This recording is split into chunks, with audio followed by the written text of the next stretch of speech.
Om Swastiastu, selamat datang semuanya. Perkenalkan, nama saya Amanda Tristiana Putri, merupakan dokter adaptasi di Universitas Udayana, Bali. Pada hari ini, saya akan menjelaskan mengenai airway management. Pertama-tama, kita harus mengetahui adanya anatomi jalan nafas. Jalan nafas dibagi menjadi dua, yaitu yang pertama jalur pernafasan atas dan jalur pernafasan bawah, di mana pernafasan atas dan bawah ini dibagi dari pita suara.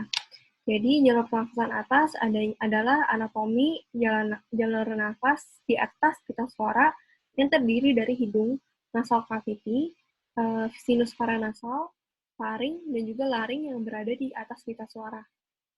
Yang kedua, adanya pernafasan bawah, yaitu adanya anatomi yang berada di bawah pita suara, seperti bagian laring di bawah pita suara, trakea, bronkus, dan juga bronkiolus.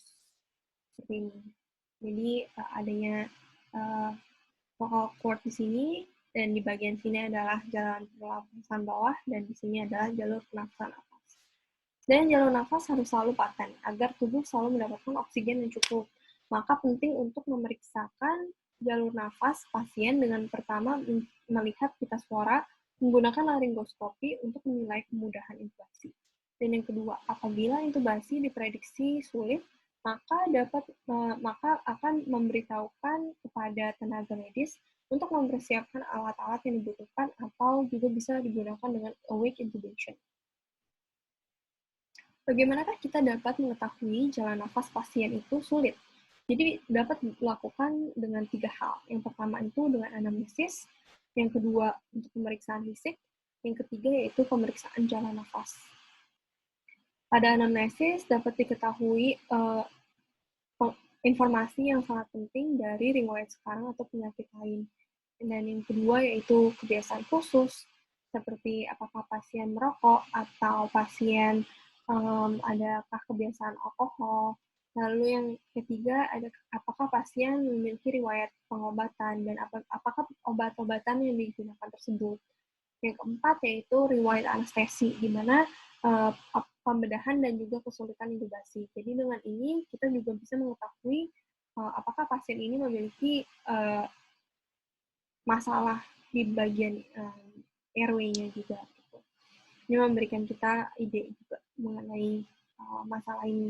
Dan yang kelima adanya riwayat keluarga, yaitu juga bisa dilihat apakah keluarganya memiliki penyakit-penyakit yang turunan yang dapat mengganggu airway dari pasien tersebut. Yang keenam, dengan mengetahui riwayat organ sistemik, bisa juga diketahui dengan PROS ini apakah memiliki masalah pada airway. Untuk anamnesis yang dapat lebih penting tersebut untuk mengetahui adanya gejala-gejala pasien yang dirasakan. Dan dari ini bisa diketahui lokasinya, dari onsetnya, dan juga kualitasnya, dan tingkat keparahannya. Lalu kronologi, modifying factor, dan juga associated symptom-nya. Dengan ini semua, kita dapat mengetahui apakah pasien tersebut memiliki riwayat-riwayat penyakit ataupun keadaan di mana yang akan membuat intubasi itu sulit. Yang kedua, adanya pemeriksaan fisik, di mana yang pertama itu tujuannya untuk mencari kondisi yang menyebabkan kompromi jalur nafas. Jadi mungkin dari sebelumnya bisa kita tanyakan apakah pasien tersebut memiliki penyakit yang sekarang ataupun penyakit yang sebelumnya, seperti penyakit kronis dan juga penyakit genetik yang mungkin bisa ditanyakan juga riwayat keluarganya.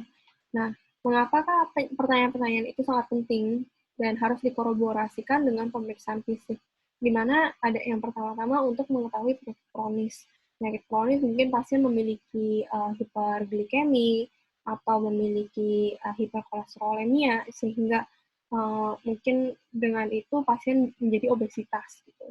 Dan obesitas ini akan menyulitkan dari intubasi pasien tersebut. Yang kedua, adanya penyakit genetik. Mungkin ada beberapa penyakit genetik yang memiliki impak kepada RW dari pasien. Misalkan dari Pierre-Robin syndrome ini. Nah, Pierre-Robin syndrome biasanya memiliki cleft palate, di mana adanya bibir sumbing dan adanya makroglossia, dan juga mungkin dari sini mandible-nya juga kecil gitu. Lalu yang kedua adanya Treacher Collins, seperti adanya malar dan mandibular hypoplasia yang dapat mengganggu intubasi juga, yang dapat mengganggu RW-nya tersebut juga. Yang ketiga adanya Angelman syndrome, di mana pasien ini memiliki lidah yang abnormal, di mana protruding dan memiliki disorder untuk menelan. Yang keempat adanya Down syndrome seperti ini. Kita bisa lihat pasien ini memang memiliki leher yang lebih pendek dan juga makroglossia, sehingga intubasi dapat lebih sulit. Ada beberapa kondisi lain yang dapat menyebabkan jalur nafas itu terkompromi. Adanya mungkin pasien bamboo spine, memiliki bamboo spine, sehingga mungkin dengan demikian sangat rigid dan tidak dapat digerakkan, tidak bisa diekstensi, yang sangat penting untuk selama intubasi. Gitu. Yang kedua yaitu adanya epilepsi, dan apabila pasien memiliki epilepsi, mungkin pada sesuatu waktu, maka pasien akan menjadi adanya spasme, memiliki spasme pada di bagian leher. Yang ketiga adanya neurofibromatosis dan myasthenia gravis, dan pasien yang memiliki myasthenia gravis ini memiliki kemampuan untuk tidak memiliki kemampuan untuk mempertahankan muscle tone-nya tersebut, sehingga epiglotisnya akan menjadi lebih lemas apabila sudah parah. Dari anamnesis dan pemeriksaan fisik sebelumnya, kita bisa melihat apabila pasien ada jalur pernafasan yang terbakar seperti ini,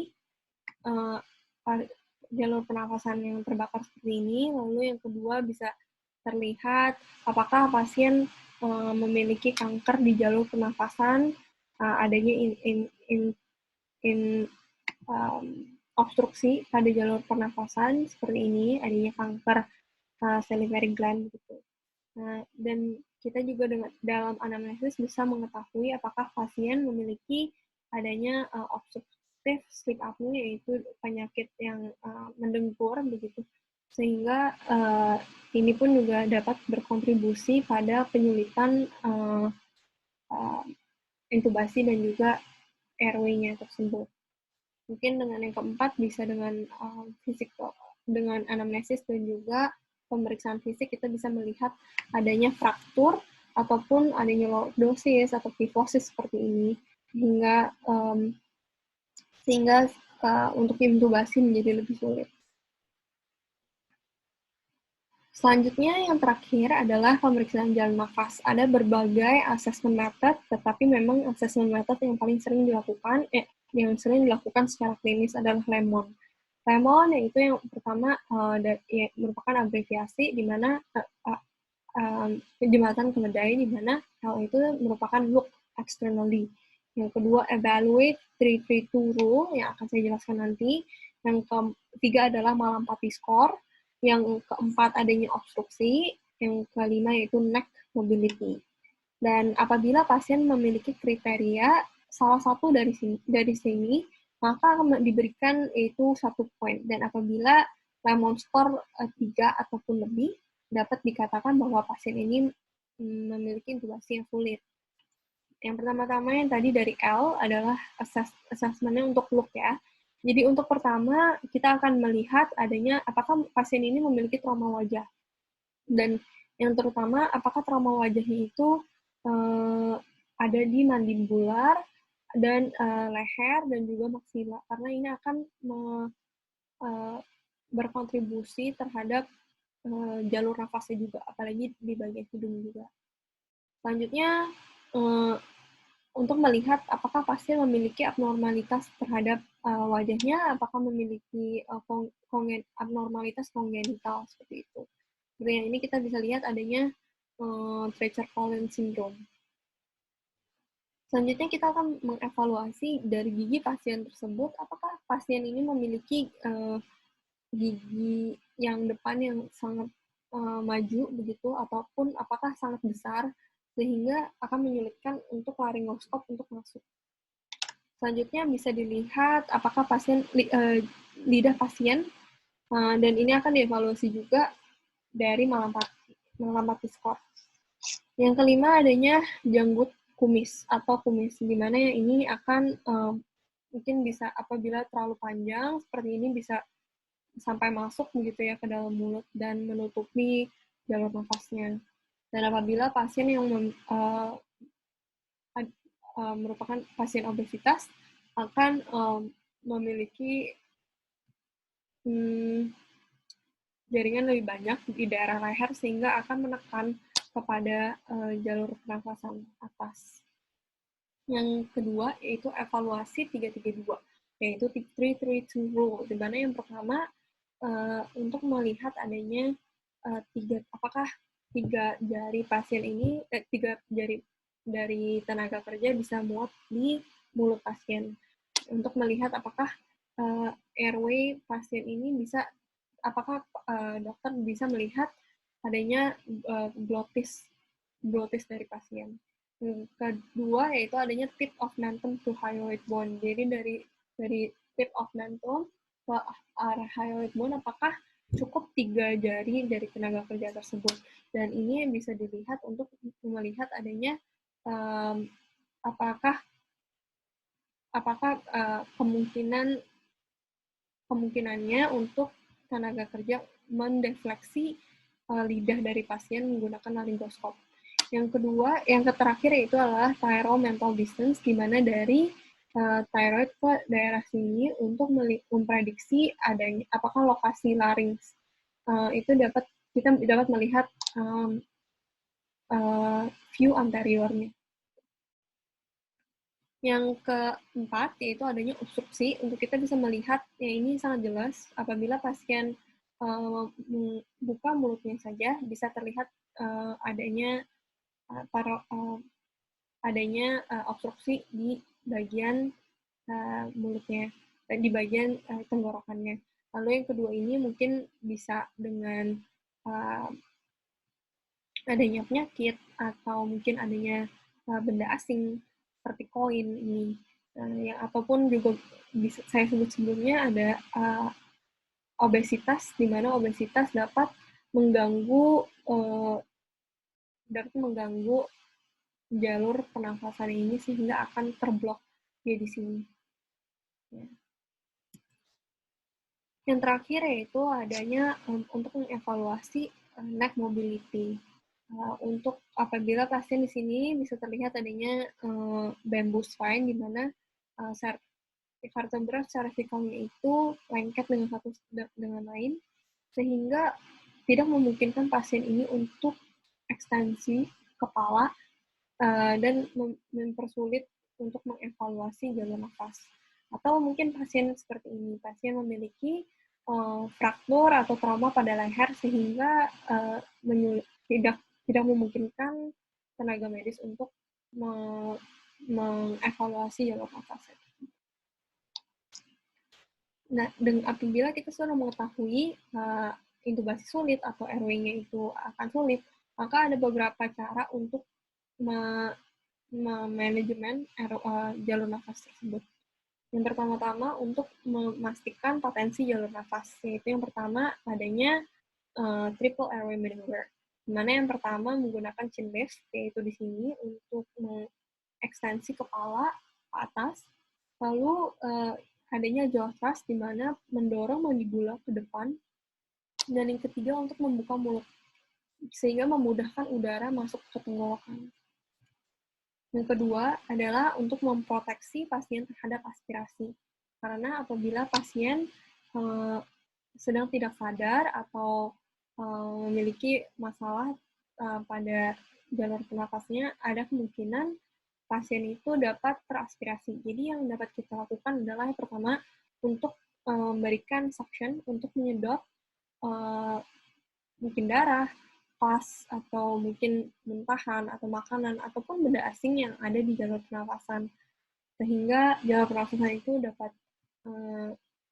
dilewati oleh udara dan memberikan oksigen kepada tubuh kita.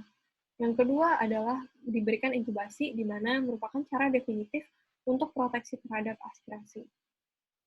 Yang terakhir adanya oksigenasi dan juga ventilasi, di mana yang pertama itu memberikan oksigen seperti ini, memberikan oksigen menggunakan nasal kanul atau menggunakan sungkup, di mana kalau nasal kanul ini bisa dilihat bisa memberikan 22-44% oksigen, sedangkan sungkup bisa memberikan 40-60% fraksi oksigen. Jadi lebih bisa memberikan oksigen lebih banyak lagi.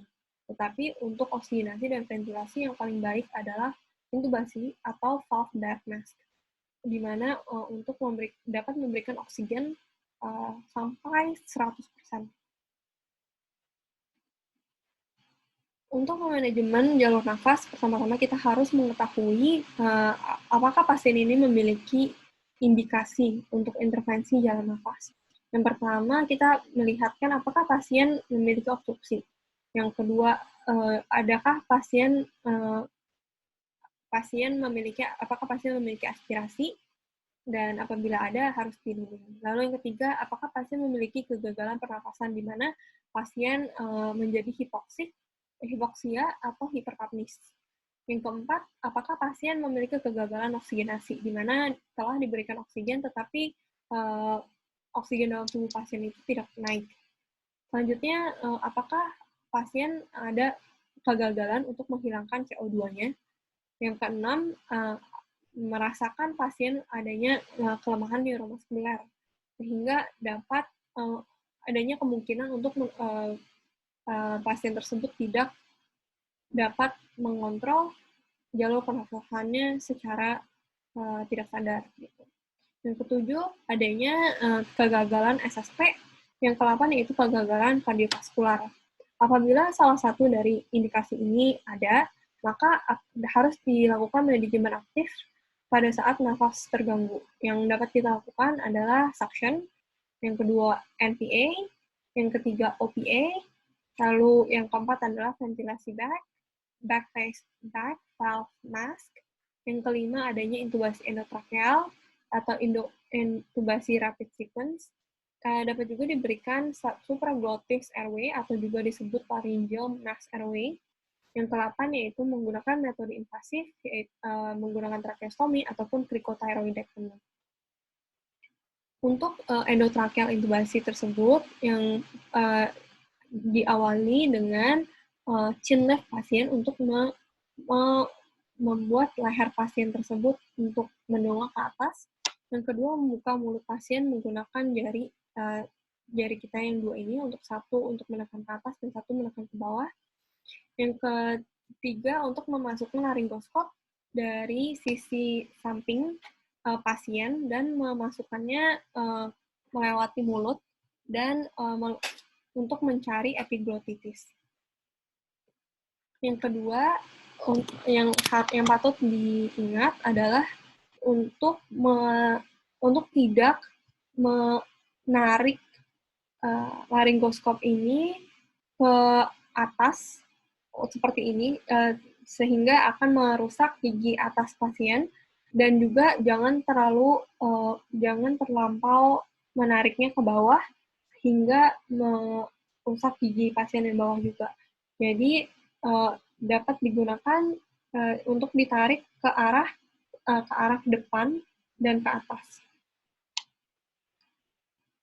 Yang ketiga yaitu memasukkan endotracheal tube yang telah diberikan lubrikasi dari sisi samping laryngoskop ini, sehingga memudahkan kita untuk memasukkannya dan juga untuk melihat epiglotisnya, untuk memastikan apakah endotracheal tube ini masuk ke trachea. Gitu. Setelah itu, apabila kita sudah mengetahui endotracheal tube ini masuk ke tempat yang benar, maka kita akan mengeluarkan styletnya mengeluarkan laryngoskop dan mengeluarkan stylet dari endotracheal tube, lalu akan memasukkan udara ke uh, ke cuff yang ada. Yang kelima, untuk memasukkan adanya end-tidal carbon dioxide detector dan juga AMBU-BAG endotracheal tube untuk mengetahui apakah karbon dioksidanya tereliminasi atau tidak. Apabila detektornya ini berubah menjadi kuning keemasan, maka endotracheal tube ini memventilasi paru-paru. Dan apabila intubasi telah berhasil, maka akan diberikan tape untuk memastikan endotracheal tube itu tetap ada di sana. Kesimpulannya, airway management terdiri dari anamnesis, pemeriksaan fisik, dan juga pemeriksaan jalur nafas. Untuk mengevaluasi jalur nafas, biasanya tenaga medis menggunakan Lehman assessment. Yang terakhir, untuk mengevaluasi jalur nafas sangat penting karena dapat mengantisipasi alat yang dibutuhkan dan juga risiko dari tindakan tersebut. Sekian presentasi airway management pada video kali ini. Terima kasih telah mendengarkan. Matur sukses semuanya.